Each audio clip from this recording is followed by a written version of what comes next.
Don Quixote by Miguel de Cervantes Saavedra. Volume I, Chapter 13. In which is ended the story of the Shepherdess Marcela, with other incidents. Full size, but hardly had day begun to show itself through the balconies of the east, when 5 of the 6 goatherds came to rouse Don Quixote, and tell him that if he was still of a mind to go and see the famous burial of Chrysostom, they would bear him company. Don Quixote, who desired nothing better, rose and ordered Sancho to saddle and panel at once, which he did with all dispatch, and with the same they all set out forthwith. They had not gone 1/4 of a league when at the meeting of 2 paths they saw coming towards them some 6 shepherds dressed in black sheepskins and with their heads crowned with garlands of cypress and bitter oleander. Each of them carried a stout holly staff in his hand, and along with them there came 2 men of quality on horseback in handsome travelling dress, with 3 servants on foot accompanying them. Courteous salutations were exchanged on meeting, and inquiring one of the other which way each party was going, they learned that all were bound for the scene of the burial, so they went on all together. One of those on horseback addressing his companion said to him, "It seems to me, Señor Vivaldo, that we may reckon as well spent the delay we shall incur in seeing this remarkable funeral, for remarkable it cannot but be judging by the strange things these shepherds have told us, of both the dead shepherd and homicide shepherdess." "So I think too," replied Vivaldo, "and I would delay not to say a day, but for the sake of seeing it." Don Quixote asked them what it was they had heard of Marcela and Chrysostom. The traveller answered that the same morning they had met these shepherds, and seeing them dressed in this mournful fashion they had asked them the reason of their appearing in such a guise, which one of them gave, describing the strange behavior and beauty of a shepherdess called Marcela, and the loves of many who courted her, together with the death of that Chrysostom to whose burial they were going. In short, he repeated all that Pedro had related to Don Quixote. This conversation dropped, and another was commenced by him who was called Vivaldo, asking Don Quixote what was the reason that led him to go armed in that fashion in a country so peaceful. To which Don Quixote replied, "The pursuit of my calling does not allow or permit me to go in any other fashion. Easy life, enjoyment, and repose were invented for soft courtiers, but toil, unrest, and arms were invented and made for those alone whom the world calls knights-errant, of whom I, though unworthy, am the least of all." The instant they heard this all set him down as mad, and the better to settle the point, and discover what kind of madness his was, Vivaldo proceeded to ask him what knights-errant meant. "Have not your worships," replied Don Quixote, "read the annals and histories of England, in which are recorded the famous deeds of King Arthur, whom we in our popular Castilian invariably call King Artus, with regard to whom it is an ancient tradition, and commonly received all over that kingdom of Great Britain, that this king did not die, but was changed by magic art into a raven, and that in process of time he is to return to reign and recover his kingdom and scepter. For which reason it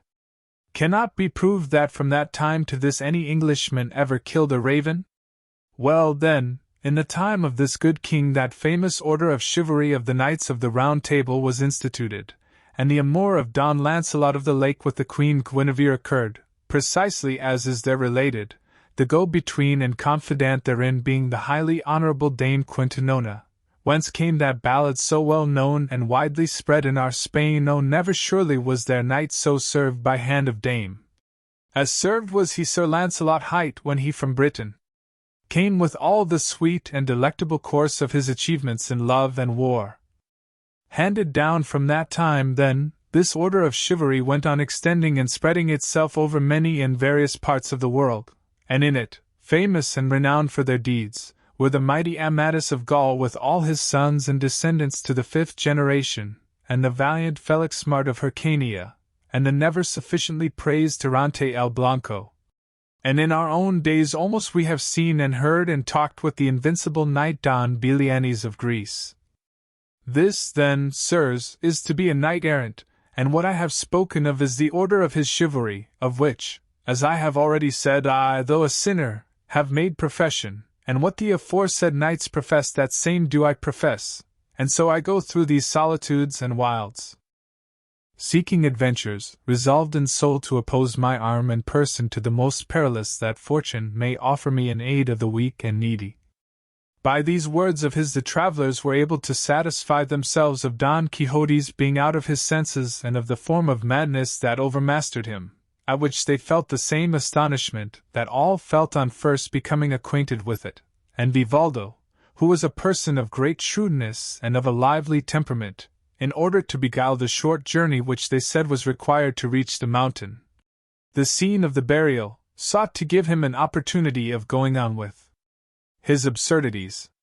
So he said to him, "It seems to me, Señor Knight-errant, that your worship has made choice of one of the most austere professions in the world, and I imagine even that of the Carthusian monks is not so austere." "As austere it may perhaps be," replied our Don Quixote, "but so necessary for the world I am very much inclined to doubt.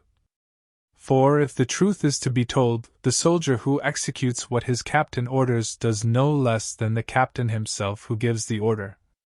My meaning is, that churchmen in peace and quiet pray to heaven for the welfare of the world, but we soldiers and knights carry into effect what they pray for, defending it with the might of our arms and the edge of our swords, not under shelter but in the open air, a target for the intolerable rays of the sun in summer and the piercing frosts of winter.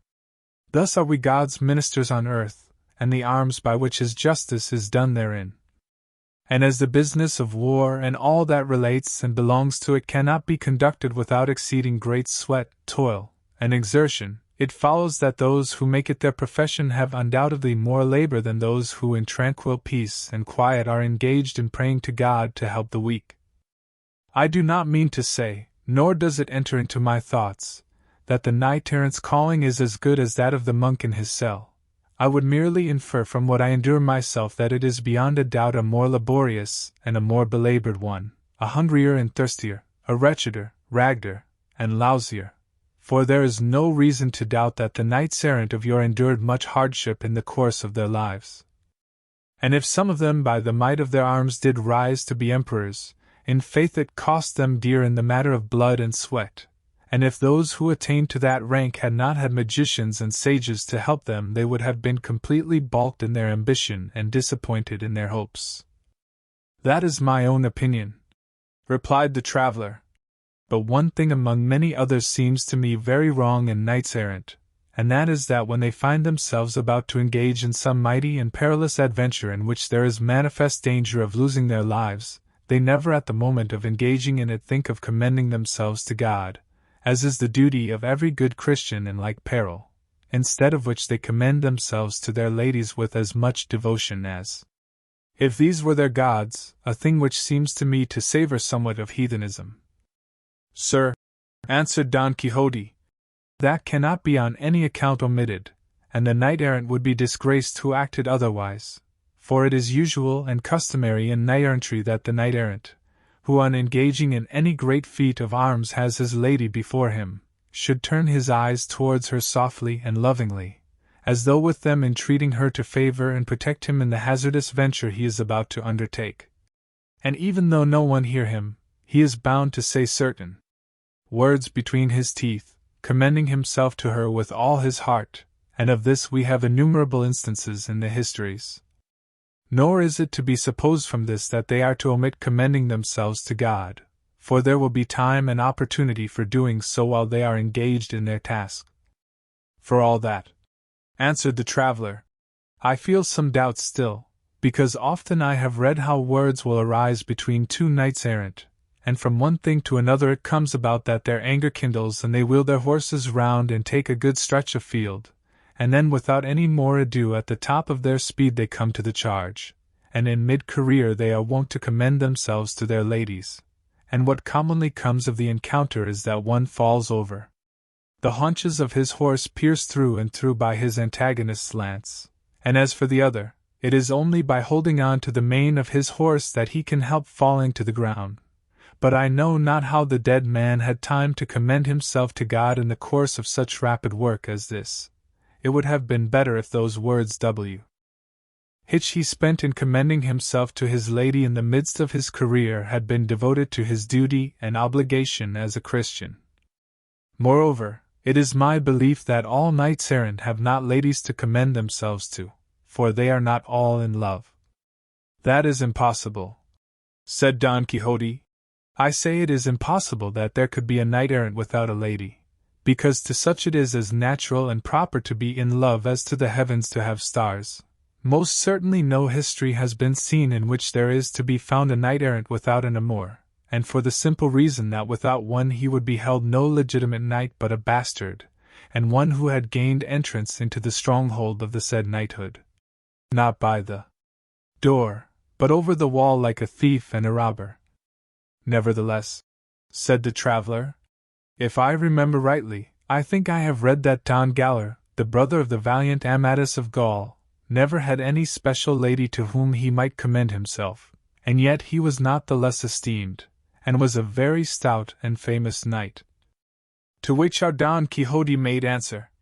Sir, one solitary swallow does not make summer. Moreover, I know that knight was in secret very deeply in love, besides which, that way of falling in love with all that took his fancy was a natural propensity which he could not control. But, in short, it is very manifest that he had one alone whom he made mistress of his will, to whom he commended himself very frequently and very secretly, for he prided himself on being a reticent knight.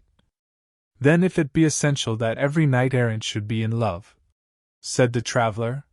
it may be fairly supposed that your worship is so, as you are of the order, and if you do not pride yourself on being as reticent as Don Galer, I entreat you as earnestly as I can, in the name of all this company and in my own, to inform us of the name, country, rank, and beauty of your lady, for she will esteem herself fortunate if all the world knows that she is loved and served by such a knight as your worship seems to be. At this Don Quixote heaved a deep sigh and said, I cannot say positively whether my sweet enemy is pleased or not that the world should know I serve her. I can only say in answer to what has been so courteously asked of me, that her name is Dulcinea, her country El Toboso, a village of La Mancha. Her rank must be at least that of a princess, since she is my queen and lady, and her beauty superhuman. Since all the impossible and fanciful attributes of beauty which the poets apply to their ladies are verified in her, for her hairs are gold, her forehead Elysian fields, her eyebrows rainbows, her eyes suns, her cheeks roses, her lips coral, her teeth pearls, her neck alabaster, her bosom marble, her hands ivory, her fairness snow, and what modesty conceals from sight such, I think and imagine, as rational reflection can only extol, not compare. We should like to know her lineage, race, and ancestry, said Vivaldo. To which Don Quixote replied, She is not of the ancient Roman Curtii, or Scipios, nor of the modern Colanas or Orsini, nor of the Moncadas or Requesens of Catalonia, nor yet of the rebel Las or Villanovas of Valencia, Palafoxes, Nuzas, Rocabertis, Corellas, Lunis, Alagons, Urreas, Fosas, or Gurias of Aragon, Cerdas, Manriques, Mendozas, or Guzmans of Castile, Alencastros, Palace, or Menezes of Portugal, but she is of those of El Toboso of La Mancha, a lineage that, though modern, may furnish a source of gentle blood for the most illustrious families of the ages that are to come, and this let none dispute with me save on the condition that Zerbino placed at the foot of the trophy of Orlando's arms, saying, These let none move who dareth not his might with Roland prove. Although mine is of the Cacapins of Laredo, said the traveller, I will not venture to compare it with that of El Toboso of La Mancha, though, to tell the truth, no such surname has until now ever reached my ears. What? Said Don Quixote. Has that never reached them? The rest of the party went along listening with great attention to the conversation of the pair, and even the very goatherds and shepherds perceived how exceedingly out of his wits our Don Quixote was.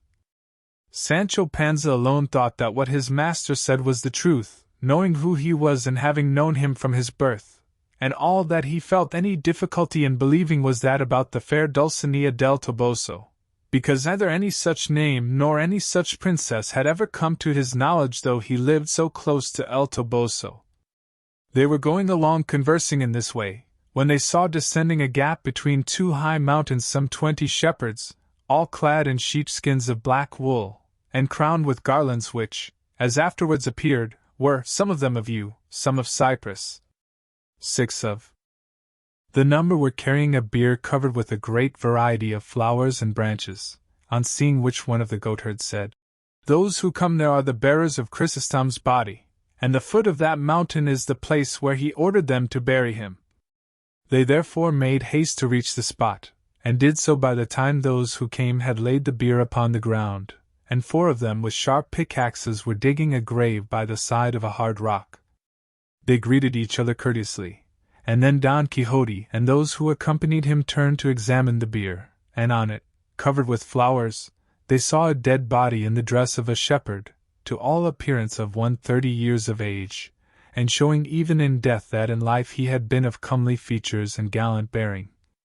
Around him on the bier itself were laid some books, and several papers open and folded, and those who were looking on as well as those who were opening the grave and all the others who were there preserved a strange silence, until one of those who had borne the body said to another, "Observe carefully, Ambrosio, if this is the place Chrysostom spoke of, since you are anxious that what he directed in his will should be so strictly complied with." "This is the place," answered Ambrosio, "for in it many a time did my poor friend tell me the story of his hard fortune. Here it was, he told me, that he saw for the first time that mortal enemy of the human race, and here, too, for the first time he declared to her his passion, as honorable as it was devoted, and here it was that at last Marcela ended by scorning and rejecting him so as to bring the tragedy of his wretched life to a close, here, in memory of misfortunes so great, he desired to be laid in the bowels of eternal oblivion." Then turning to Don Quixote and the travelers he went on to say, "That body, sirs, on which you are looking with compassionate eyes, was the abode of a soul on which heaven bestowed a vast share of its riches. That is the body of Chrysostom, who was unrivaled in wit, unequaled in courtesy, unapproached in gentle bearing, a phoenix in friendship, generous without limit, grave without arrogance, gay without vulgarity, and, in short, first in all that constitutes goodness and second to none in all that makes up misfortune. He loved deeply, he was hated, he adored, he was scorned, he wooed a wild beast, he pleaded with marble, he pursued the wind, he cried to the wilderness, he served in gratitude, and for reward was made the prey of death in the mid-course of life, cut short by a shepherdess whom he sought to immortalize in the memory of man, as these papers which you see could fully prove. Had he not commanded me to consign them to the fire after having consigned his body to the earth, you would deal with them more harshly and cruelly than their owner himself," said Vivaldo. "For it is neither right nor proper to do the will of one who enjoins what is wholly unreasonable. It would not have been reasonable in Augustus Caesar had he permitted the directions left by the divine Montuan in his will to be carried into effect. So that, Senor Ambrosio, while you consign your friend's body to the earth, you should not consign his writings to oblivion, for if he gave the order in bitterness of heart, it is not right that you should irrationally obey it. On the contrary, by granting life to those papers, let the cruelty of Marcela live forever, to serve as a warning in ages to come to all men to shun and avoid falling into like danger. Or I and all of us who have come here know already the story of this your love-stricken and heartbroken friend, and we know, too, your friendship, and the cause of his death, and the directions he gave at the close of his life. From which sad story may be gathered how great was the cruelty of Marcela, the love of Chrysostom, and the loyalty of your friendship, together with the end awaiting those who pursue rashly the path that insane passion opens to their eyes. Last night we learned the death of Chrysostom and that he was to be buried here, and out of curiosity and pity we left our direct road and resolved to come and see with our eyes that which when heard of had so moved our compassion, and in consideration of that compassion and our desire to prove it if we might by condolence, we beg of you, excellent Ambrosio, or at least I on my own account entreat you, that instead of burning those papers you allow me to carry away some of them." And without waiting for the shepherd's answer, he stretched out his hand and took up some of those that were nearest to him, seeing which Ambrosio said, "Out of courtesy, Señor, I will grant your request as to those you have taken, but it is idle to expect me to abstain from burning the remainder." Vivaldo, who was eager to see what the papers contained, opened one of them at once, and saw that its title was Lay of Despair. Ambrosio, hearing it, said, "That is the last paper the unhappy man wrote, and that you may see, Señor, to what an end his misfortunes brought him. Read it so that you may be heard, for you will have time enough for that while we are waiting for the grave to be dug." "I will do so very willingly," said Vivaldo, and as all the bystanders were equally eager they gathered round him, and he, reading in a loud voice, found that it ran as follows.